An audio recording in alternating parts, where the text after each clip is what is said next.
चालू करता हूँ। सेक्शन है 189, रजिस्टर ऑफ कॉन्ट्रैक्ट्स और arrangement in which directors are interested. ऐसा रजिस्टर उन कॉन्ट्रैक्ट्स और अरेंजमेंट का जिसमें डायरेक्टर्स इंटरेस्टेड है। ठीक है, वन पढ़ दो।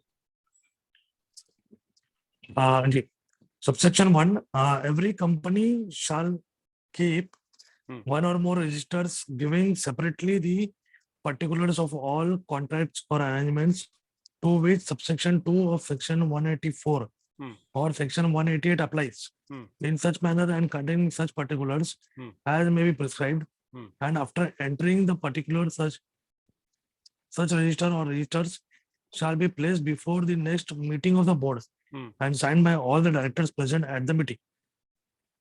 ठीक है, अब यहाँ से मैं आपको एग्जांपल देता हूँ, कोई चीजें बहुत इजीली समझ आती है।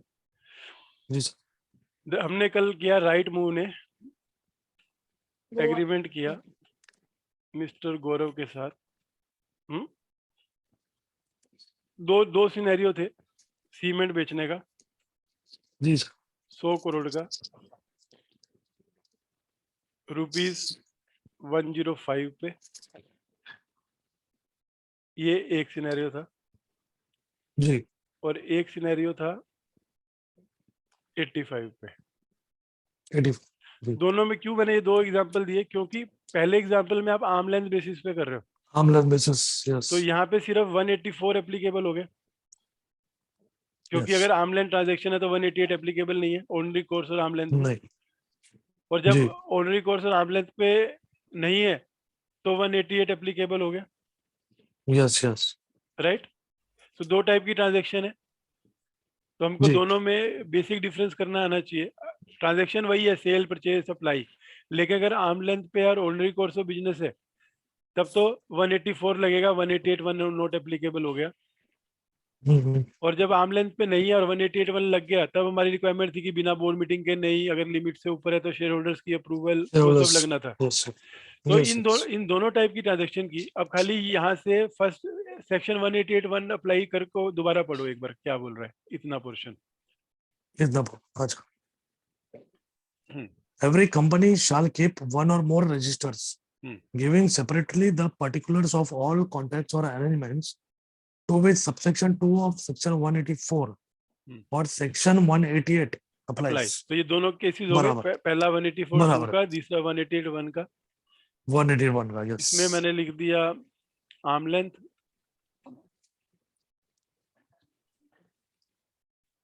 और ये नॉट ऑन आर्म लेंथ। तो इसलिए अलग अलग रखना है, तो दोनों एक जैसा पर्टिकुलर नहीं है, एक ही एंट्री नहीं हो सकती, अलग अलग एंट्री होगी अगर ये दोनों ट्रांजेक्शंस हो रही है। एक ट्रैक्टर को आप 105 में देख रहे हो, एक को 85 में दे रहे हो, दोनों की एंट्री होएगी जी रजिस्टर में। कहाँ पर होएगी? रजिस्टर ऑफ कॉन्ट्रैक्ट में। ये हर ऑडिटर मांगता है आपसे। जी जी जी। रजिस्टर कॉन्ट्रैक्ट में एंट्री करनी है। अब ये देखो कि ये एग्रीमेंट कब हुआ था। ये एग्रीमेंट हुआ अप्रूवल सपोज अगस्त की मीटिंग में हुआ, अगस्त 12 2021 की। जी। अगस्त 12-21 में ये प्रपोजल रखा गया, तो आपने उसमें ये लिखा कि हाँ हम ये प्रपोजल अप्रूव करते हैं और इसकी एंट्री रजिस्टर ऑफ कॉन्ट्रैक्ट में की जाए। तो इसकी एंट्री हुई रजिस्टर ऑफ कॉन्ट्रैक्ट में, एंट्री मेड बाय कंपनी। क्या उसमें एंटर किया? डिटेल्स प्रेस्क्राइब्ड, जो क्या है, टर्म्स ऑफ कॉन्ट्रैक्ट्स, उसके बाद रिलेटेड पार्टी कौन है जी, एंड फर्दर डिटेल्स जो रूल्स में लिखी हुई है। रजिस्टर का फॉर्मेट है जिसमें आपको ये एंट्री करनी है। मतलब जो बेसिकली मतलब जो बोर्ड मीटिंग में और एक्सप्लेनेटरी स्टेटमेंट में जो जाता है वही यहाँ पे आएगा। हाँ, वही जो एग्रीमेंट की टर्म्स है, वही टर्म्स आपके रजिस्टर में एंट्री होती है। जी। कि लाइक इस केस में क्या होगा, रिलेटेड पार्टी है मिस्टर गौरव, ट्रांजैक्शन क्या है, सीमेंट बेच रहे हैं 100 करोड़ में, क्या प्राइस है 85 रुपीज में है, फिर क्या 84 एप्लीकेबल है कि 188, तो हम बोलेंगे 188(1) का केस है, तो फिर बोलेगा शेयर होल्डर की अप्रूवल एप्लीकेबल है कि नहीं, अगर है तो उसकी डेट बताओ। जी। तो जब भी एग्रीमेंट हुई, फर्स्ट स्टेप हो गया एंट्री करना। ये हमेशा 2 स्टेप का काम है। जी और सेकंड स्टेप है signing of register of contract. जी अब ये क्या है, अब यहाँ तक पढ़ लो पहले भी, अप्लाइज क्या है ना, in such manner particular after and, यहाँ तक ये हमने कर लिया कि जब भी जी 184.2 और 188.1 होगा हम उस रजिस्टर की एंट्री करेंगे। अब ये एंट्री कब होगी, बोर्ड मीटिंग के बाद ही होगी, एग्रीमेंट अप्रूवल से जी जी पहले तो एंट्री नहीं हो सकती। नहीं नहीं फिर अब ये पढ़ो, after entering the particular, after entering the particulars, such register or registers shall be placed before the next meeting of the board and signed by all the directors present at the meeting. तो अगली meeting जब हुई वो नवंबर में हुई, तो नवंबर 8 के जी agenda में ये एजेंडा आइटम चाहिए क्या, to sign the register of contract. जी तो उस मीटिंग में ये रजिस्टर ओपन रखा जाएगा जिसमें हमने ऑलरेडी लास्ट मीटिंग के बाद एंट्री कर दी है, और who will sign, all directors present, all directors present present in the at meeting, the word पे ध्यान रखना, present meeting. In the meeting. Present in the meeting, yes. अगर सारे नहीं आए, 3 ही आए, तो 3 का साइन सफिशिएंट है। Think the signs, yes. तो इस एग्जांपल के कंटेक्स्ट में अब ये 1 पूरा पढ़ के देखो कि क्या इसमें कोई डाउट है। J. Every company shall keep one or more registers giving separately the particulars of all contracts or arrangements to which subsection 2 of section 184 or section 188 applies. Hmm, In such manner and containing the such particulars as may be prescribed, hmm. and after entering the particulars, such register or registers shall be placed before the next meeting of the board and signed by all directors present at the meeting. जी तो ये हमने पहले दोनों scenario बना लिए, 184.2 का, 188.1 का। फिर हमने कहा 184, अप्रूवल हुआ yes. अगस्त 12 में, हमने रजिस्टर में एंट्री की, फिर नवंबर 8 की मीटिंग में वो रजिस्टर प्लेस किया जिसमें सब डायरेक्टर ने साइन किए। वो डायरेक्टर Signed कौन up. थे, जो नवंबर 8 की मीटिंग में प्रेजेंट थे। तो ये हमेशा Present है ध्यान जी रखना कि sign by director present in the meeting November 8, जी नो की पुरानी नहीं। उस मीटिंग जी में जी कौन जी था उससे कोई लेना देना नहीं, इस मीटिंग में जो प्रेजेंट थे वो लोग साइन करेंगे। जी जी जी फिर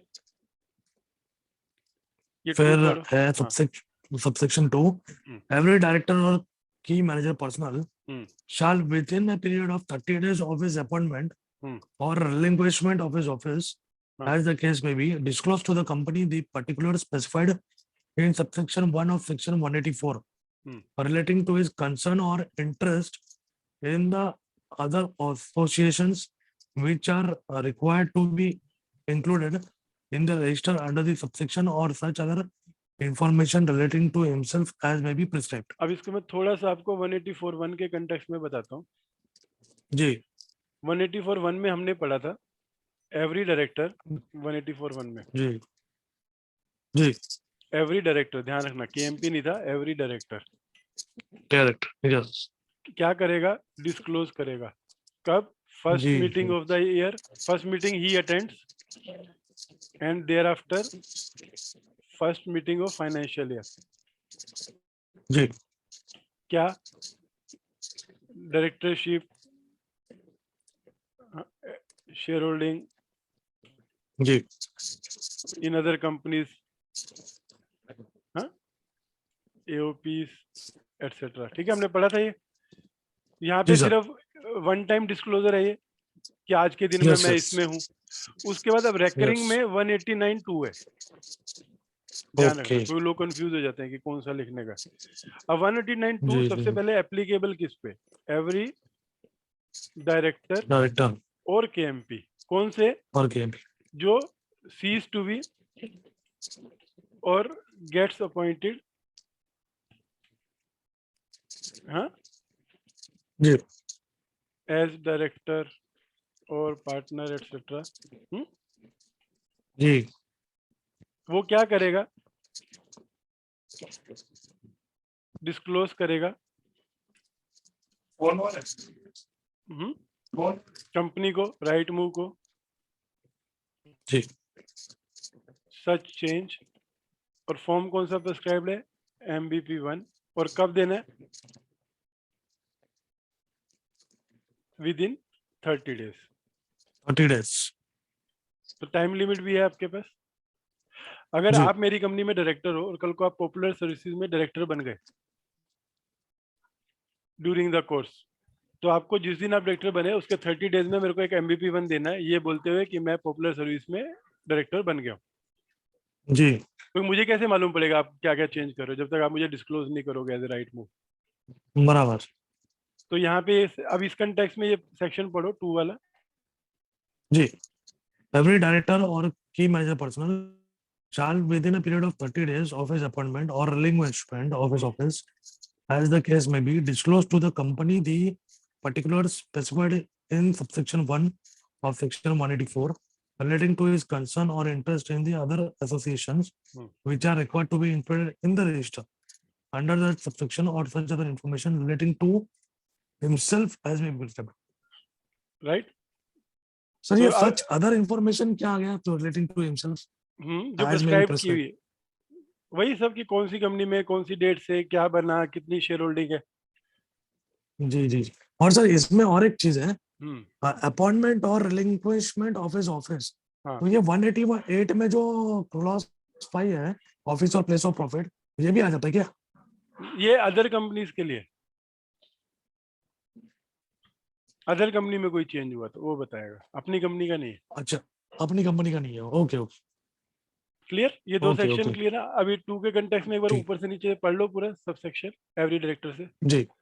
एवरी डायरेक्टर और की manager personnel shall within a period of 30 days of his appointment or relinquishment of his office, as the case may be, disclose to the company the particulars specified in subsection 1 of section 184 relating to his concern or interest in the other associations which are required to be included in the register under that subsection or such other information relating to himself as may be prescribed. तो इसमें क्या है, basically register का format है जिसमें पूरी जी directors की detail है, कहाँ पे होल्ड किया, क्या पोजीशन होल्ड की, किस दिन से, वो सब डिटेल इसके अंदर देनी है अपने को। जी सर। ठीक है। अब ये जो रजिस्टर है इसमें एंट्री करनी है आपको, जी entry of such details in register of contract. Same register है, इसके 2 पार्ट है। ओके एक ही रजिस्टर फॉर्मेट दिखाता हूँ मैं आपको कैसा होता है। 2 पार्ट्स है। एक पार्ट में वो सब जनरल इंटरेस्ट लेता है, ये जो आप MVP 1 जी की डिटेल जी जी P1, और दूसरे पार्ट में कॉन्ट्रैक्ट्स की डिटेल लेता है जो अभी आपने 184(2) या 188(1) वाले किए। जी तो ये खत्म होने के बाद मैं दिखाता हूँ आपको 188(1) वाले। जी ठीक है, ये क्लियर है 1 और 2। जी सर। 1 में था कि जब भी आपने 184(2) या 188(1) का कॉन्ट्रैक्ट किया या अप्रूवल ली तो उसकी डिटेल रजिस्टर में एंटर करनी है। इसमें है अगर किसी भी डायरेक्टर का कोई चेंज हुआ वो आपको रजिस्टर में एंट्री करनी है। अब ये जो रजिस्टर है जी ये कहाँ पर रहेगा और कौन इंस्पेक्ट कर सकता जी। है?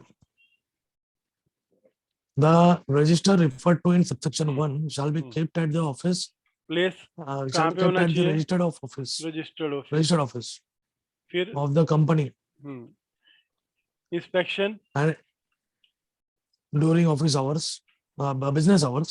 During business hours. Extract can And be taken, so- copy मांग yes, सकता है कोई भी। जी, कौन as मांग may be सकता है? required by any member. By any member. Debenture holder मांग सकते क्या?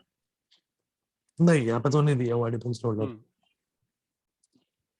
और वो कंपनी को ऑन पेमेंट ऑफ फीस और फिर हाँ जी फर्निश करना है। जी ठीक है, तो रजिस्टर की एंट्री, हर रजिस्टर जब भी कभी रजिस्टर का रेफरेंस आएगा उसके बाद हमें ये देखना है कि ये रजिस्टर रखना कहाँ पर है, ये कौन इंस्पेक्ट कर सकता है, इसकी कॉपी ले सकते हैं कि नहीं ले सकते, और चार्जेस इसमें एप्लीकेबल है कि नहीं। ये 4 चीजें देखनी पड़ती है जी किसी भी सर। रजिस्टर के बारे में। जी तो अभी 3 रजिस्टर आपको 184 से लेके यहाँ तक समझ आए क्या? जी सर।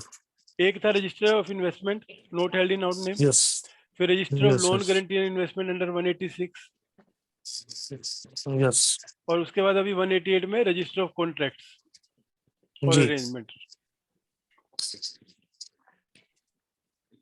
अब ये रजिस्टर देखो हर साल कहाँ रखना है, फोर्थ पॉइंट पढ़ो। The register to be kept under this section shall also be produced at the commencement of every annual general meeting of the company and shall remain open and accessible during the continuance of the meeting to any person having the right to attend the meeting. So register जो है, Okay. अब ये किसी भी company के AGM minutes देखोगे ना, तो उसमें ये लाइन लिखी रहेगी, टू बी ओपन जी इन जी एजीएम एंड कैन बी जी inspected by any person entitled to attend the meeting, auditor, जी डायरेक्टर, मेंबर्स। क्लियर है, इसमें कोई डाउट है? इसमें प्रॉक्सी मेंबर्स भी आ जाएंगे ना, शायद से प्रॉक्सी जो भी भी आ जाएगा। एंटाइटल्ड है, जो भी वहां पे मीटिंग अटेंड जी करने के लिए एंटाइटल्ड है। जी जी और क्या, किसको एक्सेप्शन क्या है इसकी? नथिंग कंटेंट इन जिनको सबसेक्शन रजिस्टर नहीं 1 मेंटेन करना, ये जी जी मतलब जी हाँ, जी nothing contained in subsection 1 shall apply to any contract or arrangement hmm, for the sale, purchase or supply of any goods, hmm, materials or services. If the value of such goods and materials or the cost of such services do not extend 5 lakh rupees in the aggregate in any year तो exception है, or पहली exception, अगर value of contract 5 lakh के ऊपर नहीं per annum, less than 5 lakh per annum, less than 5 lakh तो entry नहीं करनी है। जी ठीक है, छोटी सी आपने कार बेच दी 3 लाख की, तो आपको एंट्री नहीं करनी, अगर आपका कार जी जी बेचने का जी धंधा है। जी और B, B by any banking company for the collection of bills in the ordinary course of its business. तो हमारी बैंकिंग कंपनी नहीं है, जी तो हमारे कोई एप्लीकेबल नहीं है। नहीं हमको क्या ध्यान देना है, अब आप कंपनी में जा रहे हो कि अगर कोई बोलता है एंट्री करो, तो बोले 5 लाख से कम है तो नहीं करूंगा, 5 लाख से ऊपर है जी तभी करूंगा, चाहे 184 जी टू की हो जी चाहे 88 की हो। जी और पेनल्टी क्या है इसकी? every director who fails to comply with the provision of this section and the rules made thereunder shall be liable to a penalty of 25,000 rupees. तो डायरेक्टर के ऊपर पेनल्टी Every है, director को पर क्योंकि yes रिलेटेड पार्टी ट्रांजेक्शन है, yes yes तो उसको कितना, 25 के 25,000 पेनल्टी। तो समरी में अब ये सेक्शन क्या बोल रहा है? 1 क्या बोल रहा है? रजिस्टर मेंटेन करना है। जी 2 बोल रहा है कि जिन कंपनियों में आपका इंटरेस्ट चेंज होता है, आपको उसकी 30 डेज में इंफॉर्मेशन देनी है। इसका कॉन्ट्रैक्ट yes से कोई लेना देना नहीं है 2 का। नहीं नहीं 1 का कॉन्ट्रैक्ट से लेना देना है, 2 का कॉन्ट्रैक्ट से कोई लेना देना नहीं है, और उसकी एंट्री आपको रजिस्टर में करनी है। फिर yes रजिस्टर जो है वो इंस्पेक्शन के लिए ओपन रहेगा, इसकी कॉपी भी ले सकते हैं मेंबर्स के द्वारा पेमेंट ऑफ फीस पे। जी और ये जो रजिस्टर है वो एजीएम में भी ओपन रहेगा, और कोई भी जो एंटाइटल्ड है वो उसको इंस्पेक्ट कर सकता है। जी और ये नहीं एप्लीकेबल है अगर वैल्यू ऑफ सर्विसेज जो है गुड्स है वो 5 लाख से कम है। 5 लाख कम yes और बैंकिंग कंपनी को अपने जो कलेक्शन ऑफ बिल्स के लिए ऑर्डिनरी कोर्स में वो करते हैं, उसको भी एंट्री नहीं करनी है। और इसमें एंट्री नहीं पेनल्टी है जो है 25,000 की है। 25,000 अब yes हमको बेसिकली क्या देखना चाहिए? रजिस्टर का फॉर्मेट, क्योंकि जो वट एवर वाज प्रिस्क्राइब वो यहाँ पर आ जाएगा जी कि उसमें पूरी एंट्री क्या रहती है।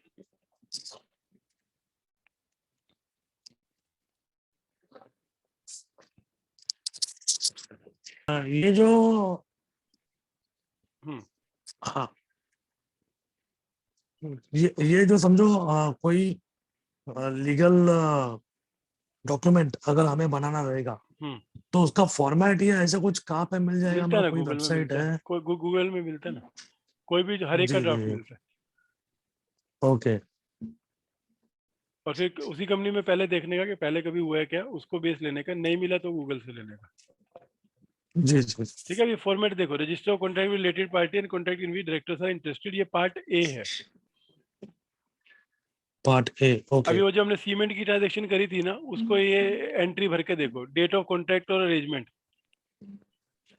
जी August 12, name of party 12 August with which contract entered Gaurav Thakur, जी name of industry director Gaurav Thakur, जी relation with director self, sir Principal terms, sale of 100 crore worth cement at 85 rupees. 85 rupees. Whether बराबर. transaction is at arm length? No, क्योंकि 85 rupees है. No. Ji ji. Date of approval of the meeting अगस्त 12. हाँ ठीक है. और reference और under item तो ये सेल ऑफ सीमेंट जी. गुड्स थी 188 1A. नंबर जी of director present in the meeting. अगस्त 12 की मीटिंग में कितने लोग प्रेजेंट थे? 5. जी फिर डायरेक्टर वोटिंग इन फेवर. अब जी. मैं तो कर नहीं सकता था वोट क्योंकि मुझे बाहर होना चाहिए था, जी जी. तो 4. फिर वोटिंग अगेंस्ट, 4 जनरली है. कोई अगेंस्ट Yes. करता नहीं है.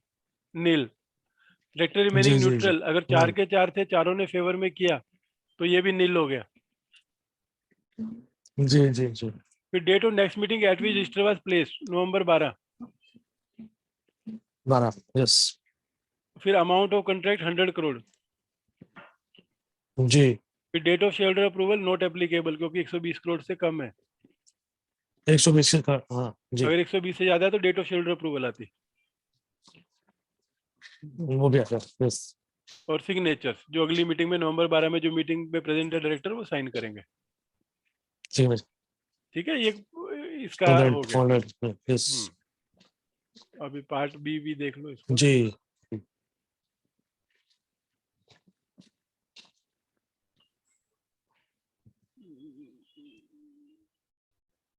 पार्ट बी आराम से भाई.